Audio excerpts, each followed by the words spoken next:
seja bem-vindo ao nosso programa Lição em Dose Dupla, o nosso podcast semanal da lição da Escola Sabatina e também o nosso programa que vai nas redes sociais, Facebook, YouTube. Como é bom você estar com a gente aqui acompanhando este nosso programa. É muito bom sempre ter a sua companhia conosco. Nesta temporada estamos falando sobre a verdade presente no livro de Deuteronômio. Que livro maravilhoso, que livro extraordinário. Muitas vezes nós passamos por alto tantas verdades, tantos ensinamentos de um livro como esse, não é verdade? Você às vezes lê o livro e apenas tem algumas percepções históricas, quem sabe algumas curiosidades aparecem, alguns questionamentos, mas quando a gente se debruça, quando nós nos aprofundamos mais nas Escrituras, Deus tem a alegria de nos revelar coisas profundas, coisas extraordinárias. É um tesouro esse livro aqui, eu posso dizer assim. Eu tenho certeza que tem sido uma bênção para você. Muito bem, vale lembrar aqui, é importante você compartilhar a nossa live, tá bom? Então, Facebook, você que agora está no Facebook, sexta-feira à noite, sempre no Facebook, compartilhe a setinha embaixo aí, você vai lá, clica e compartilha então na sua página e as pessoas vão poder ver, vão acompanhar. Eu quero fazer um desafio para você também que está chegando agora. Já marque pelo menos 5 amigos que você conhece da sua igreja, pessoas cristãs de algum outro lugar, pessoas que você estuda a Bíblia, ela também pode assistir, tá bom? E é claro, você pode compartilhar também o link do YouTube, para quem gosta, para quem prefere assistir no YouTube, tá joia? E um grande abraço para você que escuta o podcast, tá bom? Tem gente que gosta de trabalhar, fazer suas atividades aí do dia a dia, atividades esportivas, ouvindo Lição em Dose Dupla. Muito obrigado pelo seu carinho, muito legal mesmo. Dê aí o seu like, faça o seu comentário e vai acompanhando a gente, porque hoje a lição tá uma bênção, né? Daqui a pouquinho nós vamos então entrar no tema, daqui a pouco eu vou apresentar para você o nosso tema aqui da semana, mas eu já quero chamar os meus amigos que estão aqui comigo, o meu companheiro de lição em dose dupla, que começou lá desde o início, nas origens, no Gênesis do lição em dose dupla. Né? Como é que é Gênesis aí em lição em dose dupla no hebraico? Você sabe ou não? Olha um desafio aqui a queima-roupa. Gênesis você sabe. É o começo, né? Então é o Bereshit. É o Bereshit, vamos lá. É no começo, né? E lição em dose dupla a gente vai ter que tentar descobrir aí no hebraico aí para pegar dose dupla, né? Né? Pegar número, aí já é um exatamente, né? Já é um hebraico atual. Mas nós estamos um hebraico desde o atual. Bereshit aqui, né? Desde o começo mesmo. Né? E tem sido uma bênção compartilhar com os amigos, você que está em casa, você que nos ouve, compartilhar a lição com você a cada semana e com os amigos que passam por aqui a cada semana também. Estamos aqui na época em que o Lição em Dose Dupla, o estúdio não tinha as luzes, as trevas pairavam aqui nesse estúdio. Desde a época do Antigo Testamento, né? As trevas aqui, o estúdio. Aí alguém chegou aqui, pessoal, e falou assim, haja luz. Aí, né, apareceu luz, o estúdio ficou melhor, aí deu pra continuar o programa, né, Xará? Cada vez melhor, para que a mensagem chegue cada vez mais clara a você que tá aí em casa, né? É isso aí, Xará. Que bom que você está aqui com a gente, viu? A lição hoje vai ser uma bênção, né? E ó quem tá aí do lado aí, ó, na sua jogador de peso, aí, né? Mais uma vez, né? Visita em dose dupla. Dizem que quando a visita ela é insistente, ela volta demais, você começa a trancar o portão, né? Aí já é de casa. Obrigado aí, pastor, por estar conosco essas semanas compartilhando a lição. Mais uma vez, é uma alegria, é um privilégio, uma bênção participar, né? Poder revisar aquilo que foi estudado com amigos, parceiros, pessoas tão conhecedoras da palavra, é uma alegria. Muito legal, cara, muito bacana. E aí, Xará, como é que andam as coisas aí, rapaz? Você tá animado, né, Xará? Nesses últimos dias você sumiu, voltou, agora tá... Eu estive de rodear a terra e passear por ela, né? Eu tenho visto aí nos últimos dias você tá animado, rapaz. Estamos aí, rapaz, sempre prontos para pregar o evangelho. Coisa boa. William? Eu acho que a animação dele é a proximidade do final do ano, né? Não, na lição passada a gente falou do presente de Natal, cara, e o Xará, ele tá cobiçando aqui uma lição, rapaz, uma assinatura aí, né? Angolano, que é o português. Aí tem umas línguas. Não, que eu tenho de inglês e de espanhol, Angola, viu? E a minha de português venceu, aí eu pensei, poxa, vou disputar com a galera essa lição aí também, né? Não pode, né? Você sabe que o pessoal da Angola aí tem alguns que assistem, né? Eu tenho conheço pessoas, eu estive na Angola alguns anos atrás, tem muita gente que me segue, me acompanha no Facebook, e aí a imagem está no Xará, né? Mas tem um pessoal que acompanha a gente lá no Facebook da Angola. Isso é legal, né? Porque tem gente de Angola, e tem amigos que me mandam mensagem de Portugal, às vezes da Espanha, de alguns lugares da Espanha, até dos Estados Unidos. Então um abraço pessoal que nos acompanha fora do Brasil também, né? Muito legal. Então veja, só para o pessoal saber aqui, curiosidade, que essa introdução nossa, a gente também, além de bater um papo aqui, a gente traz algumas curiosidades, reforçamos algumas importâncias da Escola Sabatina, mas quando eu estive na Angola em 2014, foi uma experiência maravilhosa. E agora de uma forma específica assim, em relação à Escola Sabatina, né? A gente sempre fica pensando, como será uma Escola Sabatina fora do Brasil? Será que é o mesmo tema? A gente sabe que mas quando você chega lá, você fica nessa dúvida aí, né? Então, quando eu cheguei na Angola, Xará, sábado pela manhã na igreja, me deu uma alegria tão grande, rapaz, de ver, embora a capa fosse diferente, a diagramação da lição diferente, a parte interna, mas o tema era o mesmo. E a gente vê que ao redor do mundo, no sábado pela manhã e durante a semana, a família de Deus, o povo adventista estuda o mesmo tema da lição da Escola Sabatina. Isso é muito lindo. Agora, uma coisa interessante que eu percebi lá, os desafios, né? Muitas pessoas não têm acesso à lição. Eu levei várias lições aqui do Brasil para dar de presente ali, foi poucas, né?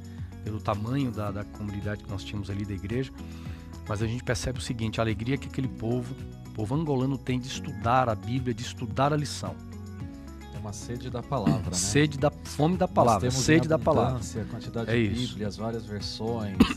Não, e a facilidade de se ter uma lição conteúdo, aqui no Brasil. Né? Exatamente. Até vários aplicativos e sites da igreja, nós temos a lição à disposição, né?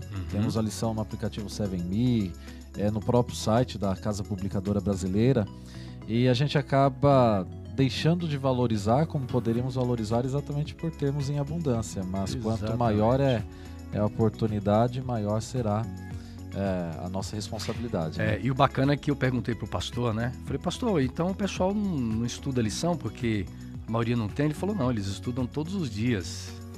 Mas como? Como eles estudam? Ele me explicou.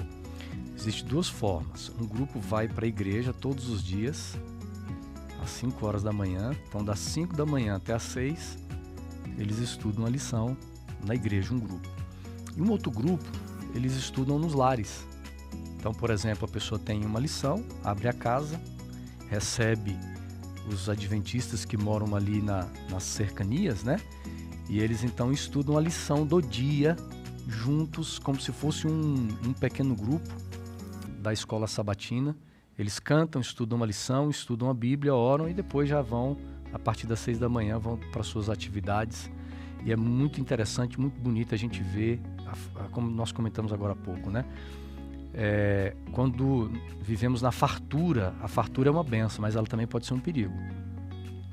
Né? Essa abundância de materiais que nós temos é bênção, mas também pode se transformar numa maldição, porque é tão comum que a gente perde o senso de importância daquilo que nós temos, um tesouro que nós temos na mão. Quando não haviam Bíblias, ou a Bíblia era proibida pela igreja da época de ser circulada, né, vendida, etc., as pessoas tinham que decorar a Bíblia, não tinham Bíblia em casa, mas tinham na sua mente.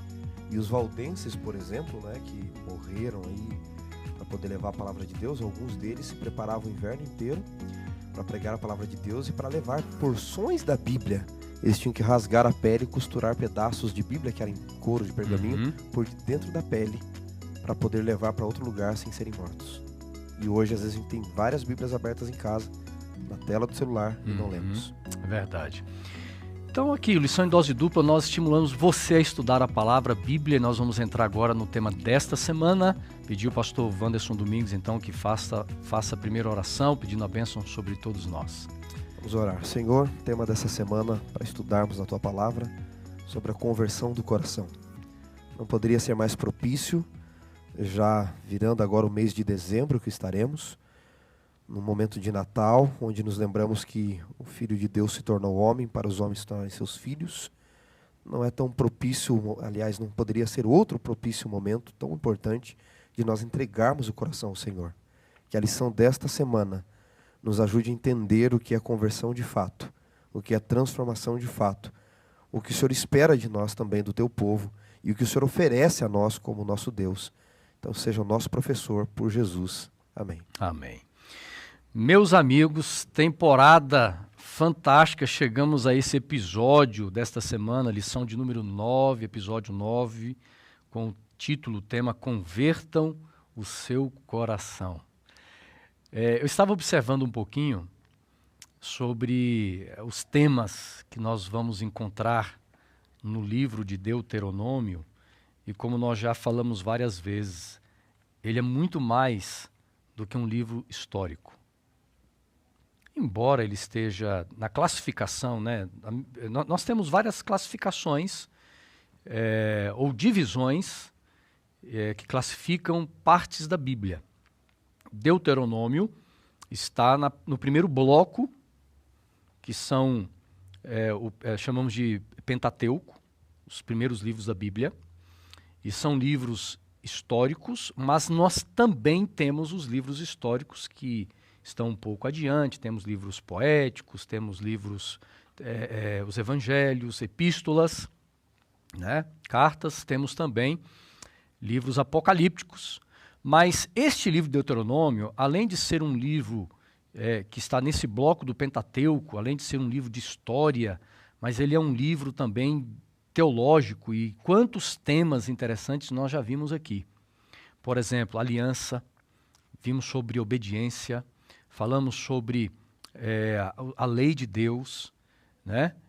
Falamos sobre a revelação que o livro traz a respeito de Cristo, né?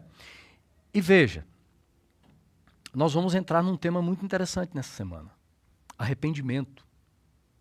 Um livro que, de uma forma muito notável, Moisés escreveu e Deus traz uma mensagem de arrependimento nesse livro. Um dos textos que nós destacamos aqui está em Deuteronômio, capítulo 4, verso 29, então eu quero ler com você agora. Deuteronômio 4, 29, diz o seguinte: de lá vocês buscarão o Senhor, seu Deus, e o acharão quando o buscarem de todo o coração e de toda a sua alma.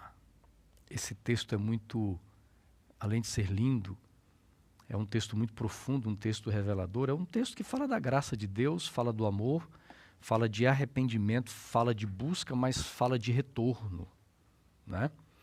É o retorno do povo, é Deus buscando as pessoas, mas também é um texto que diz assim, que as pessoas vão buscar o Senhor porque há arrependimento. E eu queria que vocês, então, dessem aqui o pontapé já inicial nos comentários de vocês, justamente sobre aquilo que vamos ver durante esta semana, tá bom? Pastor William, que texto lindo, né?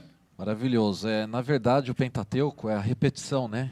Repetição da lei, principalmente ali estabelecida no livro de Êxodo. Então, o livro do Pentateuco, por alguns comentaristas bíblicos, ele é chamado como o livro do apelo, né? Porque é a repetição da lei. E Deus ele não repete porque acha que simplesmente o homem não ouviu, né? Quando nós falamos, repete porque eu não ouvi. Parece que é um exagero da parte parte exagero. de Deus. Não, né? Não é isso. É um livro do apelo.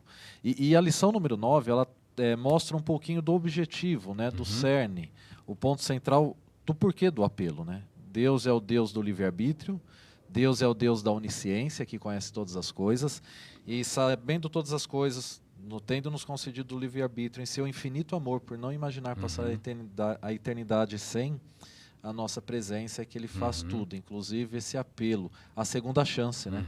O volta para casa. E é isso, conversão é exatamente isso. É interessante, porque essa questão da repetição, nós estudamos aqui, o chamar, quando diz assim, vocês vão inculcar, essa foi a instrução de Deus para os pais, vocês vão ensinar os filhos, vão inculcar na mente deles, ou seja, inculcar tem a ver com ensinamento repetitivo, constante, que não para. A didática de Deus ao longo da vida, da história humana é essa. É uma história de repetições. Você tem ilustrações que elas vão passando, elas vão se repetindo de uma forma diferente, mas com a mesma mensagem no Antigo Testamento, elas se voltam, ou melhor, elas voltam no Novo Testamento de uma forma diferente, mas repetindo a mesma mensagem, né?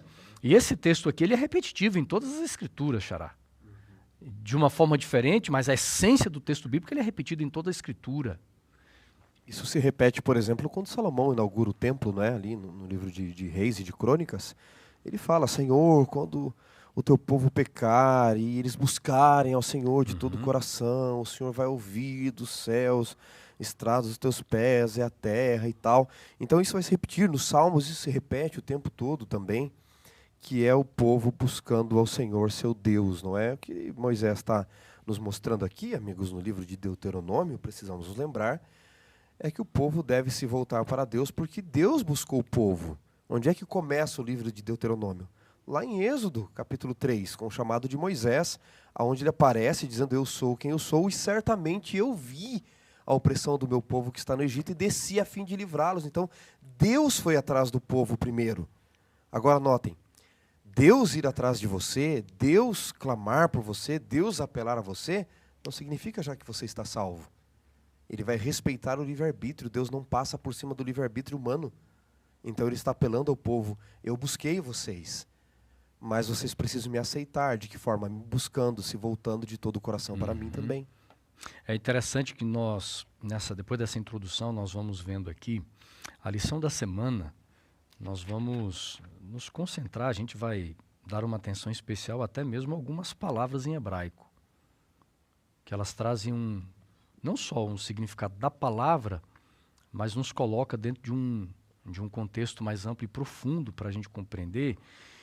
E uma das primeiras palavras que nós já vamos entrar aqui na nossa conversa é uma das expressões idiomáticas que nós encontramos no Velho Testamento.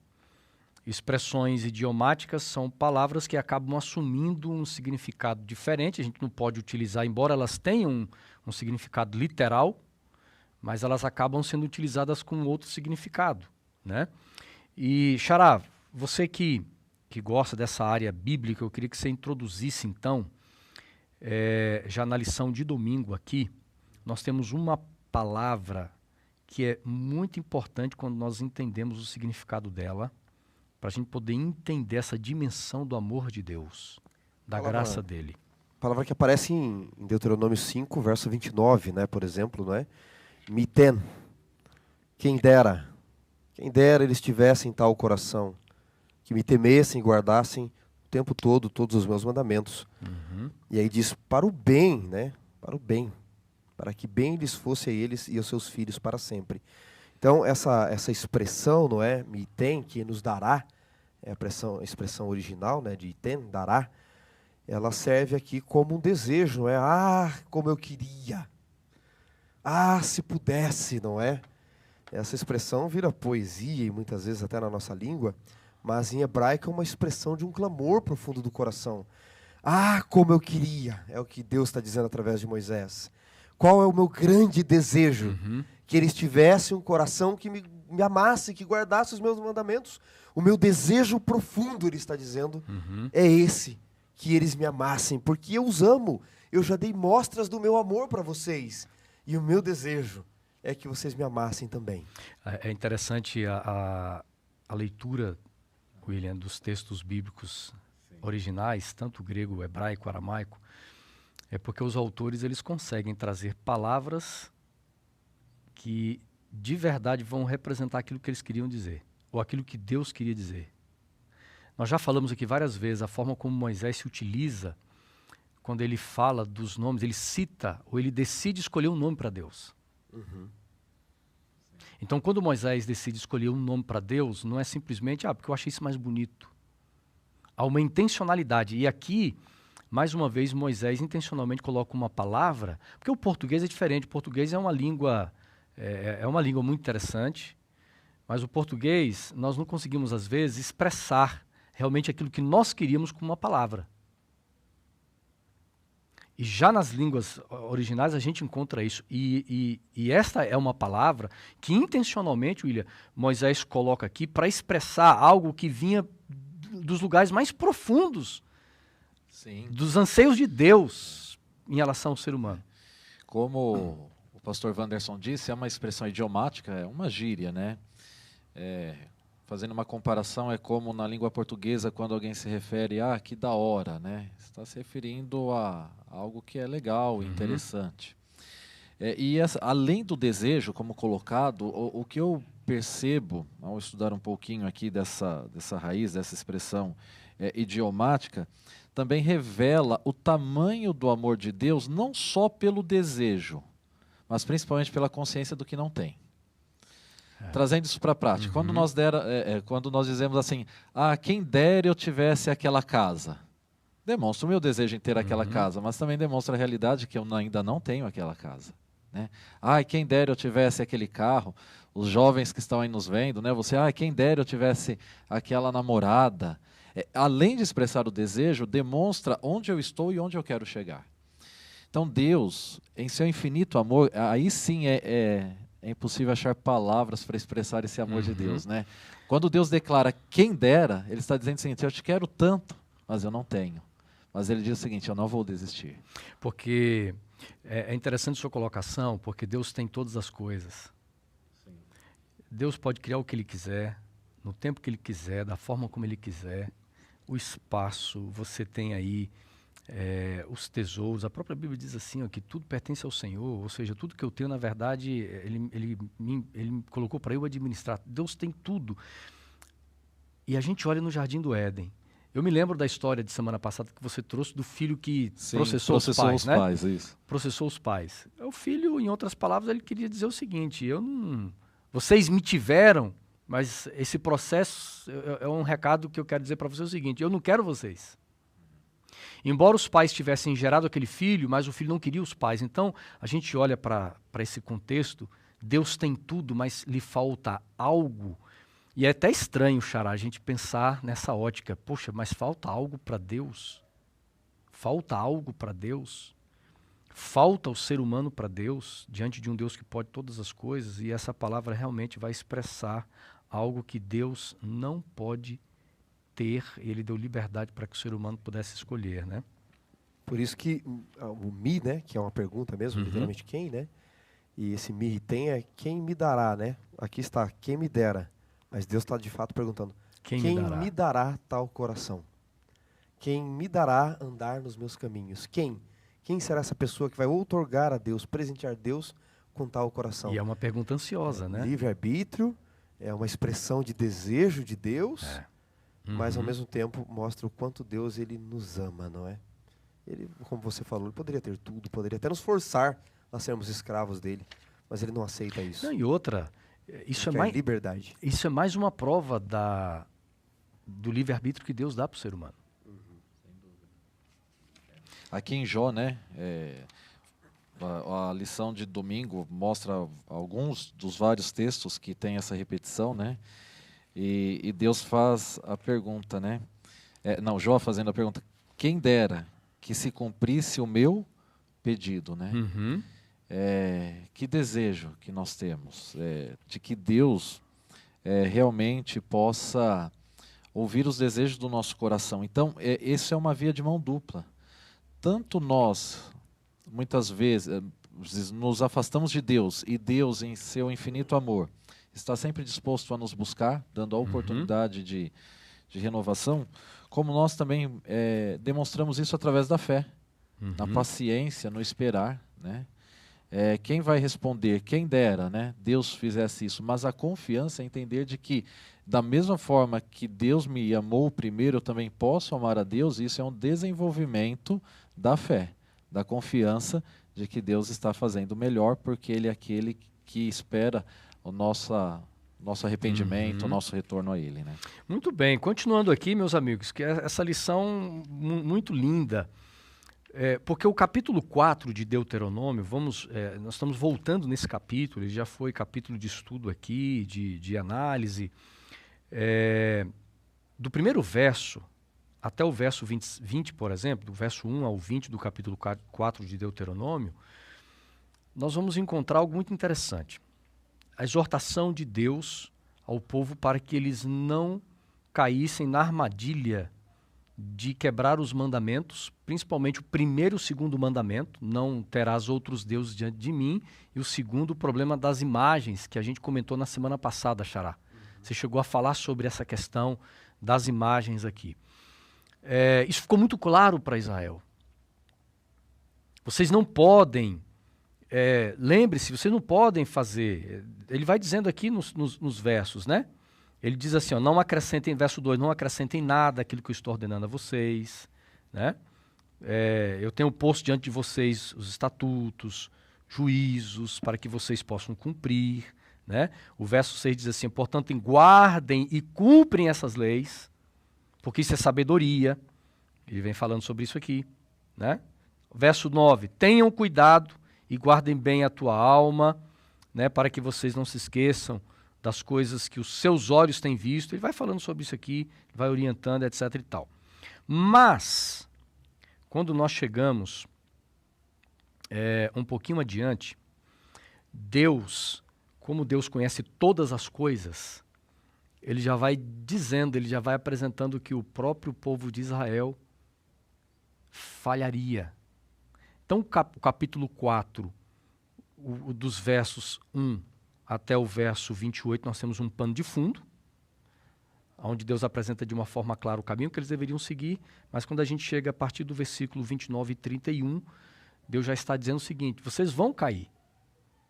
É como aquele pai que diz assim, filho, não ande de bicicleta, porque você ainda não aprendeu a andar, e orienta e tal. Lá no final da conversa o pai diz assim, filho, mas eu sei que você, quando eu sair, você vai pegar a bicicleta, vai andar, vai cair, vai se machucar, e quando eu voltar do trabalho, mesmo assim eu vou cuidar de você.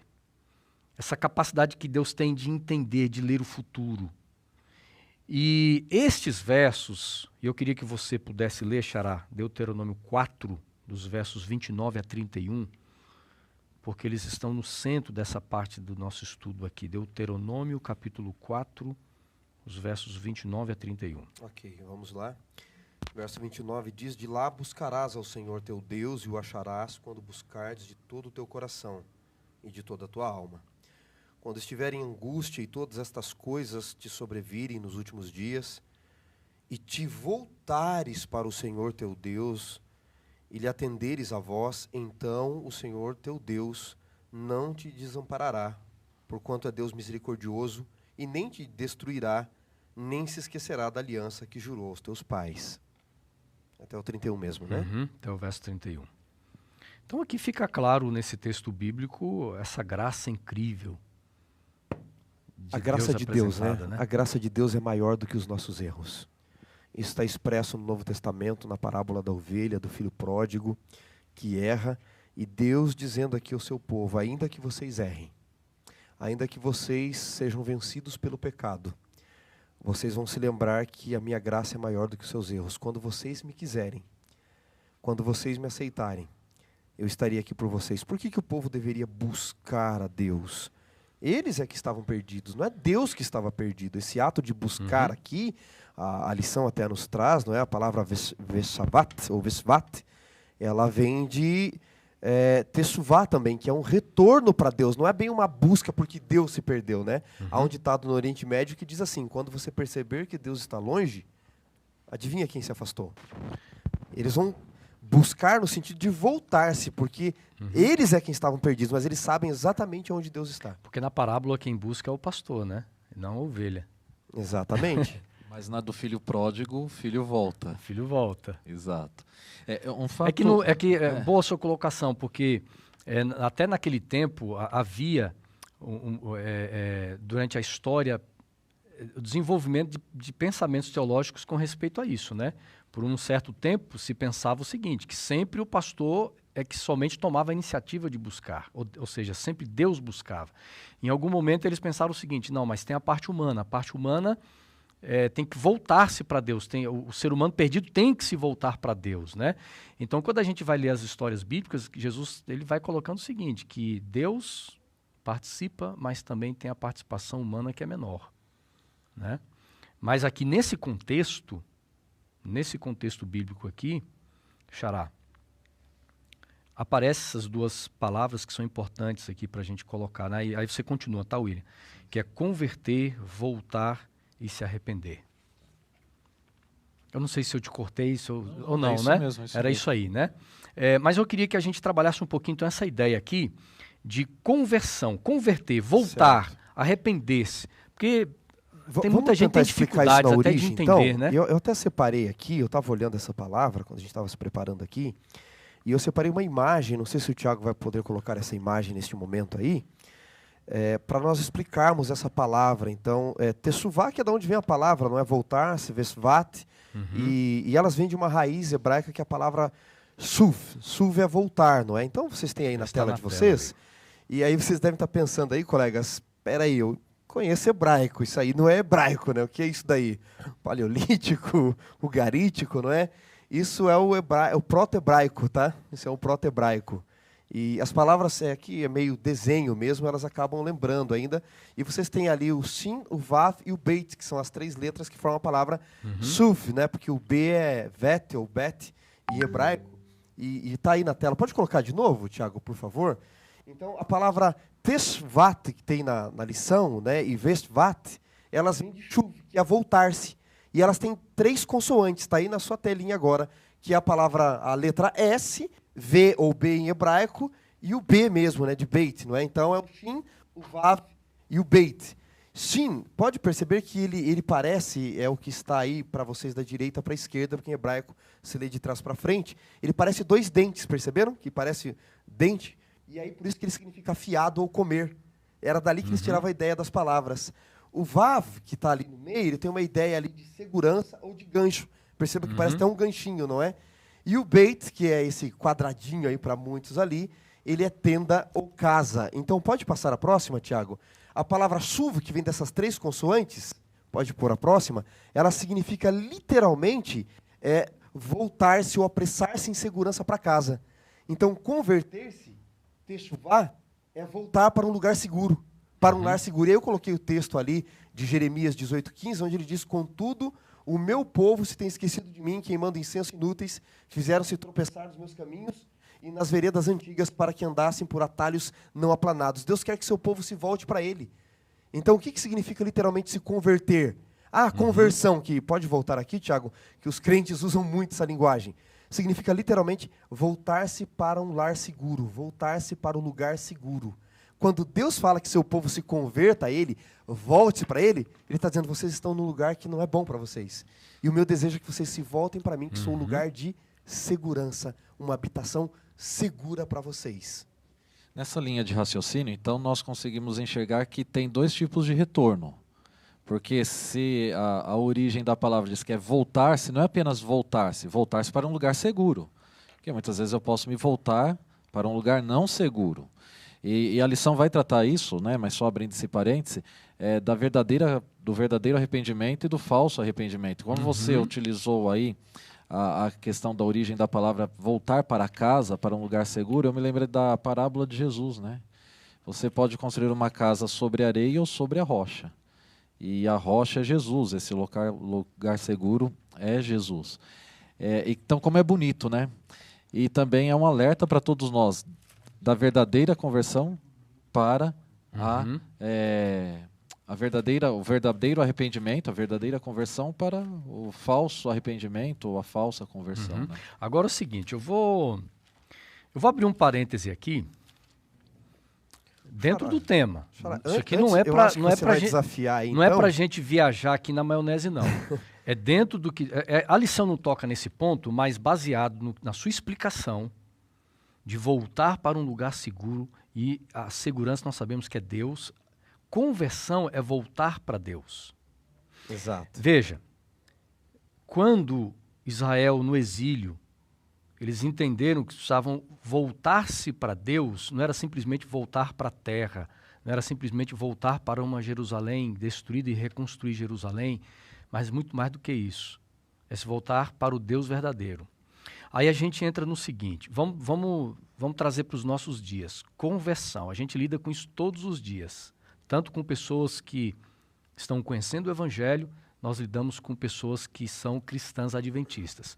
Nós temos uma percepção, a gente aqui no nosso programa, a gente tem essa liberdade de realmente falar com mais transparência aqui. as pessoas, a maioria das pessoas, infelizmente, não entendem o que é conversão. Elas não sabem o que é conversão. Por quê? Eu vou dar alguns exemplos e vocês vão falar. Por exemplo, a gente acha que conversão é só mudar comportamento. Eu estudei a Bíblia com o William, ele quer ser um adventista, quer seguir a Deus. Aí eu olho para ele e falo assim, não, mas o William ainda tem muita coisa na vida dele que ele não se parece comigo, ele não se converteu ainda não, ele tem que mudar o jeito dele se vestir, tá certo? Ele tem que mudar alguns comportamentos e etc e tal. Aí ele vai demonstrar sinais de conversão. E a gente vai lidando com isso. Outra coisa aqui que eu vou trazer para vocês dentro dessas realidades que nós estamos falando. É a questão de volta, né? Fulano, você tem que voltar para a igreja, você tem que se converter e voltar para a igreja. Ok, a igreja, a comunidade, ela é importante, mas quando nós olhamos para a raiz do que a lição quer trazer para a gente, do que é arrependimento, do que é conversão, aí nós vamos entender que é algo muito mais profundo. Muito mais profundo. Queria, só antes de entrar nisso aí, nesse desafio bacana para a gente estudar, nessa ideia do voltar-se da conversão, olha o que Davi diz no Salmos 27, verso 4. Uma coisa peço ao Senhor e buscarei, que eu possa morar na casa do Senhor. Olha aí. Todos os dias da minha vida. Se você ler o contexto dos Salmos aqui, eu anelo pela presença de Deus. Por ele viver uma vida de comunhão com Deus. Então, é sempre essa ideia da casa do Senhor, né? E aí você tem ainda nos Salmos, um pouquinho mais atrás aqui, que é o 23, quando Davi fala, não é, que ele deve habitar na casa do Senhor para todo sempre, e ele diz que nessa casa Deus prepara uma mesa na presença dos adversários. Isso. E o cálice transborda, né? Na ideia do Oriente, quando você vai visitar alguém, aqui em casa, aqui no Brasil, quando a gente recebe alguém em casa e quer que a pessoa vá embora, o pessoal coloca a vassoura atrás da porta, né? No Oriente é curioso, porque eles pegam o teu cálice e está chegando na metade ali o chá, o suco, geralmente é chá quente no deserto, e eles enchem de novo. O fato do cálice transbordar é eles dizendo, eu não quero que você saia da minha casa. E Davi, quando fala do voltar-se para a casa de Deus, e você chega na casa de Deus, Deus mantém o seu cálice transbordando. O que Deus está dizendo? Eu quero que você se converta. Eu quero que você volte. E eu não quero que você saia nunca mais da minha casa. Aqui o seu cálice vai transbordar para sempre, né? Mas aí vamos entrar no teu desafio, que é converter-se, né? Porque entra no que você está dizendo aí, né? Você quer continuar o William aqui, mas vamos lá. Não, é exatamente isso, né? Se conversão é voltar-se para Deus e estar na presença de Deus, o cálice transbordando na cultura oriental é você permaneça aqui, eu gosto da sua presença, eu quero a sua presença. Então, entrando no aspecto que você colocou, conversão é muito mais do que voltar apenas para uma prática, né?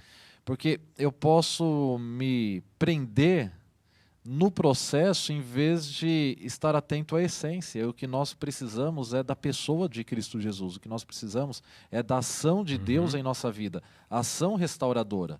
E quando nós queremos... Aí nós acabamos entrando até, pastor Wanderson, no aspecto de graça e literalmente legalismo, né? Claro. Porque quando eu estou preso apenas à forma antes do retorno, né?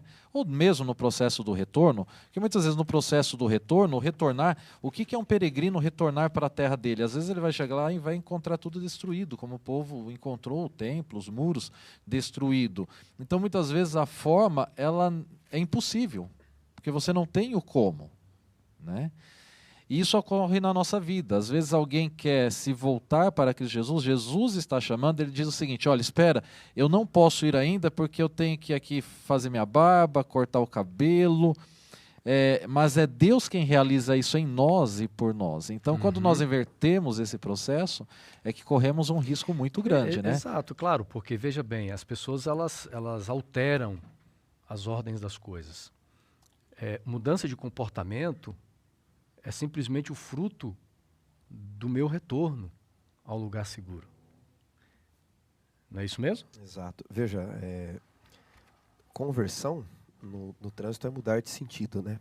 Quem muda, afinal? Nós não temos que nos preocupar só com o exterior, porque vira religião farisaica. Acho que foi na semana passada ou retrasada, a gente falou da circuncisão do coração, né? Algumas semanas atrás. Acho que foi na semana passada. Semana passada. Foi na semana passada? Circuncisão do coração, né? Então, o que é essa circuncisão do coração? Deus está dizendo, eu não quero só o exterior. E conversão tem que ver com o interior. É por isso que no Evangelho de João, deixa eu até ler o texto aqui, se não me falha o capítulo 16, João fala dessa obra de transformação a partir do Espírito, né? Perdão, viu, Xará? Foi lá atrás mesmo. Foi a lição 5, né? Foi a lição 5. Se não me falha. E ele diz assim no capítulo 16, quando o Espírito vier, né, o que ele vai fazer? 16, verso 8 de João. Ele convencerá o mundo do pecado, da justiça e do juízo. Então, o processo de conversão é o Espírito Santo. Com Nicodemos, ele fala a mesma coisa. Ele diz, olha, você tem que nascer da água e Espírito. É o Espírito que nos guia ao arrependimento. Então, o que Deus está falando desde o Antigo Testamento é, vocês devem me buscar porque eu busquei vocês primeiro. E em termos práticos, Xará, o que seria então conversão de fato, em termos práticos do Espírito habitando na nossa vida? Paulo fala disso em Romanos 7. É a natureza carnal agora a ser controlada pela natureza espiritual. Agora, uma coisa você precisa entender. Quando o Espírito Santo te convence, porque aceitar não é ação, é reação. A ação do Espírito. Aceitar Jesus, mas eu aceito, então ainda tem obras ali, humanas. Não, aceitar é reação à ação do Espírito. Quando você o aceita, quando você aceita Jesus e pelo Espírito Santo, a nova natureza, a natureza espiritual implantada em você, a carnal não é retirada. Ela é ferida de morte, mas ela continua ali. E aí, para mim, colegas, se vocês me permitirem mais um texto aqui, um dos grandes exemplos disso é o que Paulo fala no livro aos Gálatas. Quando ele vai falar aos Gálatas sobre conversão, o que é que ele diz? Ele diz, crucificado eu estou com Cristo. Já não vivo eu, mas Jesus Cristo vive em mim. E para mim o maior exemplo de conversão é esse, a crucifixão. Quando ele diz crucificado, estou com Cristo. Por quê, pastor William? Porque você não pode se autocrucificar. Não dá para pregar uma mão e você diz, opa, e agora a outra? Eu desprego essa e prego essa. Não tem sentido, alguém tem que crucificar você. Mas ainda vai além. Quando você é crucificado por alguém, na época de Jesus, nas épocas bíblicas, o crucificado não morria no dia. Jesus morreu pelo peso do pecado. Levava-se semanas. Há relatos antigos, há pergaminhos antigos que mostram que levaram meses. E muitas vezes o crucificado está lá, pastor Assunção, o criminoso estava crucificado, e os comparsas ou os familiares, os guardas dormiam, vinham tirá-lo da cruz. E aquele homem que estava semi-morto voltava à sua vida de crimes. Então isso é um exemplo clássico da conversão hoje em dia. E veja, a centralidade da minha adoração não são as pessoas, mas é Deus. Então quando eu vou no sábado de manhã adorar, quando eu vou à igreja, eu não vou à igreja para... eu não quero ir porque tem pessoas que eu não gosto. Não, o meu foco é ter um encontro com quem na igreja? Com o próprio Deus, né? Adorá-lo, prestar homenagem, adoração a Ele. Uma pessoa, se você está afastada, por exemplo, do Senhor, algumas pessoas nesse paradigma religioso que vivemos pensam assim, eu preciso voltar para a igreja. Muitos voltam para a igreja do mesmo jeito, no mesmo estado espiritual no qual abandonaram o Senhor, elas voltam com as mesmas tristezas, as mesmas frustrações, os mesmos anseios, as mesmas dificuldades e lutas, elas voltam, continua a mesma história. Porque, na verdade, elas não entenderam que a volta não é voltar para a igreja, é voltar para o Senhor. É voltar para Deus, submeter, amá-lo de todo o coração. E aqui entra exatamente esse texto, que é Deuteronômio capítulo... Nós vamos avançando aqui, Deuteronômio capítulo 30. Você quer ler, William? Os versos 1 e 2 e o verso 3... Porque, só antes de você ler, nós vamos ver nesse capítulo aqui algo fantástico, gente. Porque esse capítulo revela a graça, amor, bondade de Deus para com pessoas que se apostatam, o amor de Deus para quem peca. Então, olha a leitura. Deuteronômio 30, de 1 a 3, diz assim. Quando, pois, todas estas coisas vierem sobre ti, a bênção e a maldição que pus diante de ti, se te recordares delas entre todas as nações, para onde eu te lançar, o Senhor, teu Deus, e tornares ao Senhor, teu Deus, tu e teus filhos, de todo o teu coração e de toda a tua alma, e deres ouvidos à sua voz, segundo tudo o que hoje te ordeno.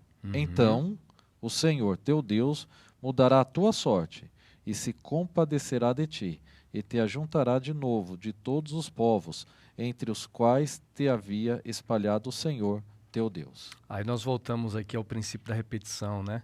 Deus de novo, a Bíblia apresenta aqui todo o coração, toda a alma. A repetição do capítulo 4. Você lembra que um tempo atrás a gente falou que é ser íntegro? Íntegro tem que ver com ser inteiro. E aqui Deus diz é de todo, eu não quero parte do teu coração. Eu quero integridade, eu quero você por inteiro. Isso não é perfeccionismo, né? Mas Deus nos quer por inteiro. Totalmente diferente, né, Xará? Porque o perfeccionismo acaba não tendo não se desenvolve amor por Deus, mas por aquilo que a própria pessoa faz. Exatamente. Quando Deus pede que a gente volte-se para Ele, e eu falei aqui da crucifixão, etc. Notem, alguém duvida que o apóstolo Paulo foi um ser verdadeiramente convertido pelo Espírito? Ninguém duvida. Aí você pega Romanos capítulo 7. Ele diz logo na introdução de Romanos, não é? O pecado habita em mim. Quem me livrará desse corpo que vai me levar para a morte? Então, mesmo depois da conversão, ele tem suas batalhas. Por que eu estou dizendo isso, colegas? Na prática do que é conversão. Vocês já viram aquela pergunta na igreja de vocês? Se Jesus voltasse hoje, quem aqui em nome de Jesus estaria salvo? Me lembro a primeira vez que eu vi isso, eu fiquei horrorizado. Eu tinha acabado de ser batizado e eu ergui a mão. Não é porque a água do tanque batismal estava no corpo ainda. Só que eu vi que o ancião da igreja, o primeiro ancião, não ergueu a mão. Eu vi que a irmã Laurita, a irmã mais santa da igreja, e até hoje está lá, tinha que andar com uma pedra nos pés para não ser arrebatada, não ergueu a mão, e eu fui só abaixando aqui. Falei, mas que conversão é essa? E o povo veio me dizer, usando Ellen White, que nós jamais deveríamos dizer que estamos salvos. Eles usam um texto do Caminho a Cristo, né? Só que no verso, na linha de baixo, um contexto, né? Ellen White diz, confiando em seus próprios méritos. Sim. Não é? Então, veja, o que nós deveríamos responder pela conversão? Eu fui salvo.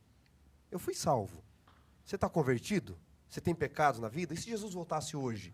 Estaria salvo ou não? Qual é a resposta?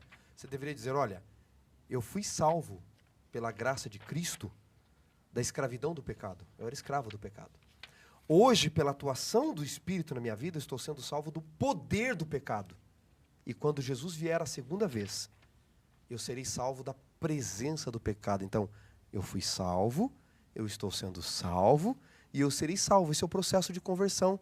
Voltar-se para Deus já é ouvir a voz do Espírito. É buscar onde Ele está, como você mencionou. Saber que Ele está ali. Mas há um processo. E nós estamos vivendo esse processo. Então, Ellen White diz, não é, no livro Primeiros Escritos, que há aqueles que verdadeiramente convertidos estão, mas sentem que sua vida é faltosa, que tem pecados na sua vida, e chegam ao ponto de duvidar da sua conversão. Aí ela diz, a estes eu gostaria de dizer, não recueis em desespero. Muitas vezes teremos que nos prostrar e chorar aos pés do Salvador por nossas faltas e erros. Mas esses pecados não nos afastarão do coração de Cristo. E Deus pede a volta, né? Ou seja, o recomeço, o arrependimento, a entrega de todo o coração, porque Ele conhece o nosso coração. E de Deus não se zomba, né? Gálatas. Nós não podemos achar que é possível enganar a Deus. E o verdadeiro arrependimento, então, é a tristeza pelo pecado. A grande questão é quando nós sentimos tristeza pela consequência do pecado e tentando nos livrar da consequência, nos voltamos para Deus. Aqui é a grande problemática, né? E sabe que há muitas pessoas que não voltam para Deus, não se voltam para Deus, porque quando elas olham para a realidade do pecado, a realidade de quem elas são, tá certo? Elas pensam assim, não tem como. Justamente aquela ideia perfeccionista, a ideia de salvação pelas obras, de que eu só posso voltar para Deus depois que eu estou perfeito, depois que eu mudei de vida. A história de Israel, o texto bíblico, ele vai mostrando isso aqui para nós. O povo deveria se voltar para Deus, Deus faria a obra de conversão, a obra de restauração, a obra de mudança. Porque o texto na sequência, você leu, William, né? O verso 3, Deus mudará a sorte de vocês, Deus se compadecerá de vocês, olha aí, a compaixão, a misericórdia, tá certo? O versículo 6, ele vem trazendo uma revelação extraordinária aqui. O Senhor Deus circundará o coração de vocês. e o coração dos seus descendentes. Ou seja, o problema... Aí, Xará, você falou uma coisa muito importante agora há pouco, usando o exemplo de Paulo, o texto de Paulo. Conversão o quê? É uma natureza espiritual governando uma carnal. A carnal sempre vai existir. As tendências vão estar lá. Certo? Não é isso mesmo? As tendências vão estar lá. A maldade humana vai continuar ali. Mas uma natureza superior que nós estamos permitindo que ela governe a minha vida e a sua vida, essa vai estar em luta e o poder é maior para vencer.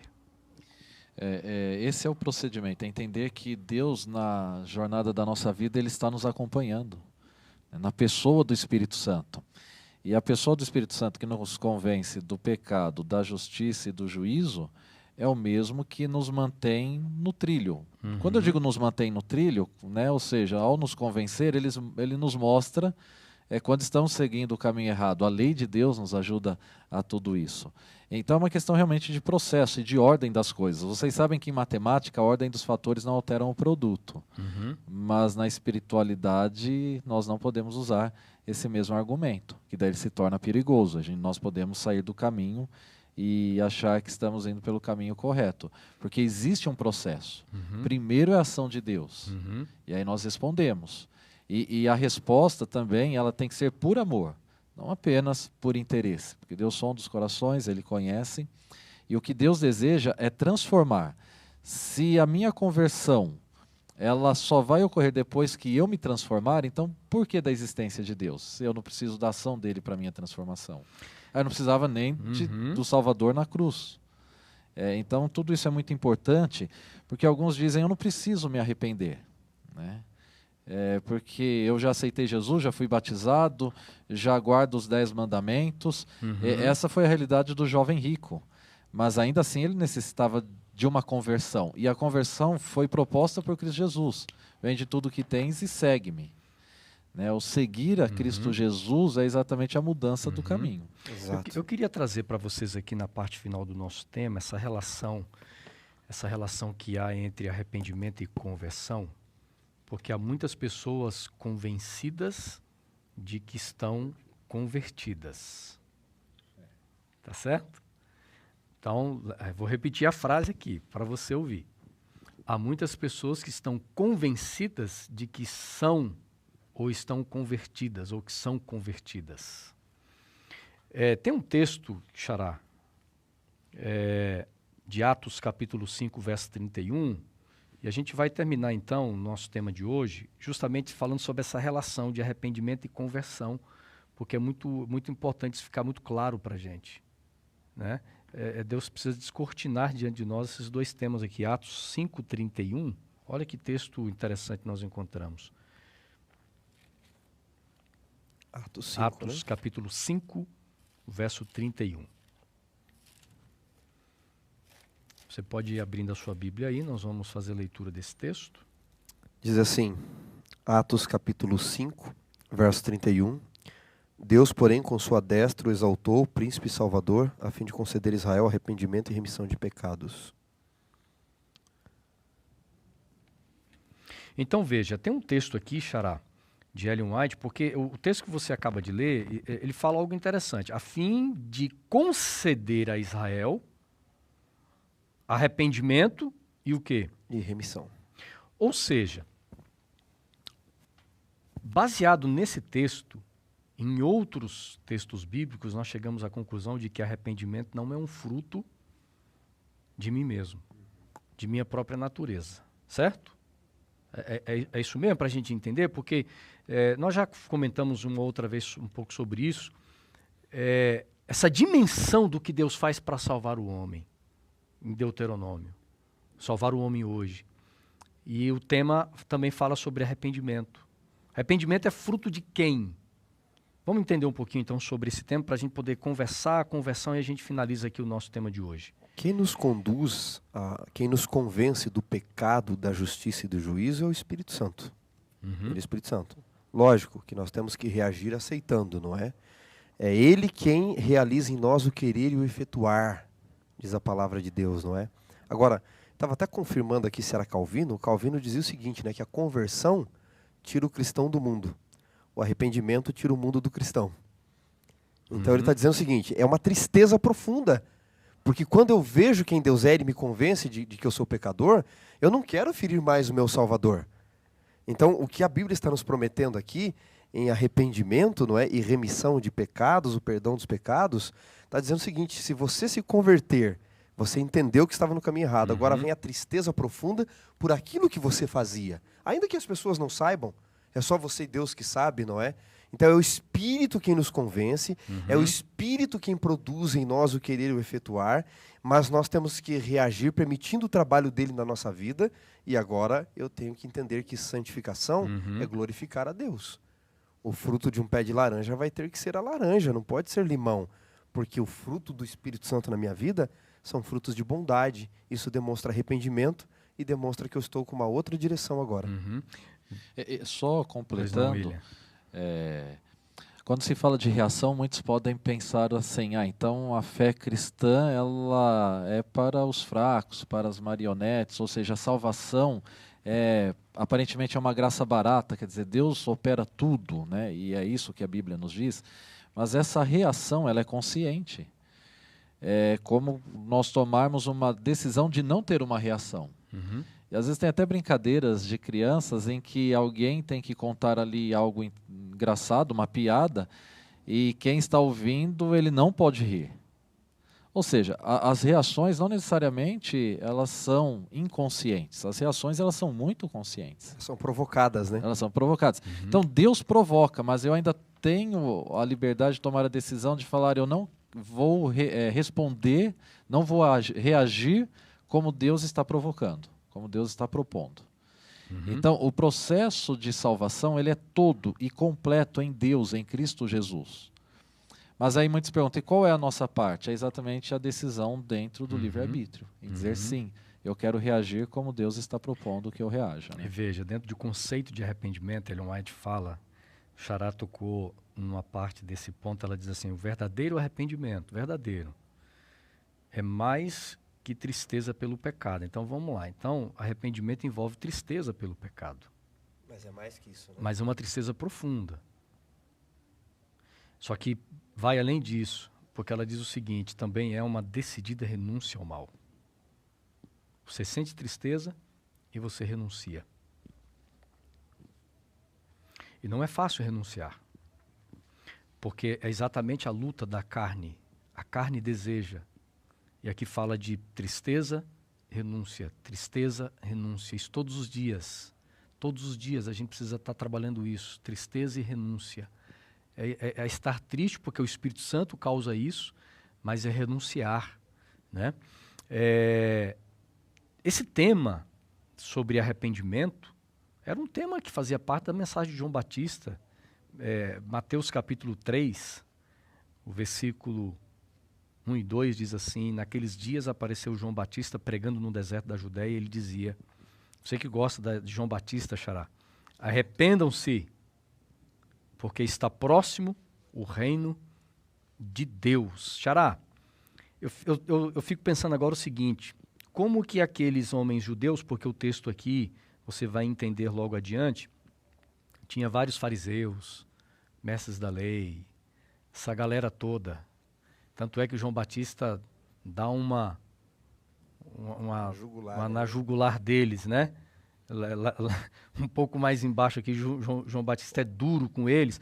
Como é que fica, forte, né? Como é que fica esses caras ouvindo o João Batista falar de arrependimento dentro daquela cultura, daquele cenário religioso da época? Era muito duro isso. Porque para eles o que contava era pedigree religioso. Eu sou filho de Abraão, eu tenho sangue religioso. Aí chega um cara estranho, vestido de pele de camelo lá e de outras coisas esquisitas, não é? Barbudo, cabeludo. Barbudo, que comia diferente. João Batista, ele não era o pregador típico que todo mundo esperava.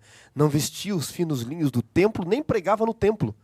E aí ele aparece no deserto da Judéia, dizendo assim, arrependei-vos porque está próximo o reino. E diz que é ele todo mundo. Aí ele olha para o pedigree religioso, a nata da época, e diz assim, raça de víboras. Quem vos ensinou a fugir da ira vindoura? E não comecei a dizer entre vós, temos por pai Abraão. Aí que tal o pedigree religioso? E por isso estamos salvos. Ele diz, não, porque Deus dessas pedras pode suscitar filhos a Abraão. E o povo que ia a ele, dizendo o que faremos, ele mostra uma conversão de vida. Então, ele denuncia a falsa religião, ele denuncia a falsa conversão, a religião do exterior, a religião da aparência, porque a conversão é de dentro para fora. O verdadeiro arrependimento é de dentro para fora. É isso que ele está dizendo. E só acrescentando, ele diz no verso 8, produzam fruto digno de arrependimento. Não era só o exterior deles. E aí, ele diz quais são os frutos dignos que demonstram isso. Aí ele diz, quem tem uma capa, venda e dê a outra. Sabe, quem tem que caminhar uma milha, caminha a segunda. E os outros vão dizendo para eles, prostitutas, soldados, que era o tipo de gente que o templo não aceitava. Que nós faremos? Então ele mostra que é uma mudança de vida completa. Por isso que Paulo fala da metamorfose. É uma nova criatura que surge ali. E em Cristo somos nova criatura. Pastor William, Marcos capítulo 1, verso 15. Dizendo, o tempo está cumprido e o reino de Deus está próximo. Arrependei-vos e crede no Evangelho. Olha aí. É exatamente, o arrependimento gera o fruto da fé, né? Da crença, da confiança nas boas novas. Em qual boa nova? De salvação na pessoa de Jesus. Não nos ritos judaicos, aqui contextualizando. A confiança de salvação deles estava no ritual. Obras humanas, né? Obras humanas, né? Vocês permitem ler um texto aqui sobre o que é a conversão? Eu achei muito interessante esse texto de um camarada aí. Ele diz assim, ó, conversão é não ter absolutamente nenhum outro ponto de vista que não venha do Evangelho. Conversão é não ter nenhum outro ponto de partida que não parta do Evangelho. Não é o nosso Evangelho, é o Evangelho da Bíblia, né? Muitos querem o seu próprio Evangelho. O que é conversão? É não ter nenhum outro chão para caminhar que não seja o caminho que é Cristo. Conversão é não almejar nenhum outro ponto de chegada que não seja a chegada do Evangelho. Ou seja, conversão é estar impregnado do Evangelho. É renovar a mente todo dia, sendo que cada dia se faz tentar ser como Jesus é no Evangelho. Conversão, e aqui eu gosto desse ponto aqui, Xará.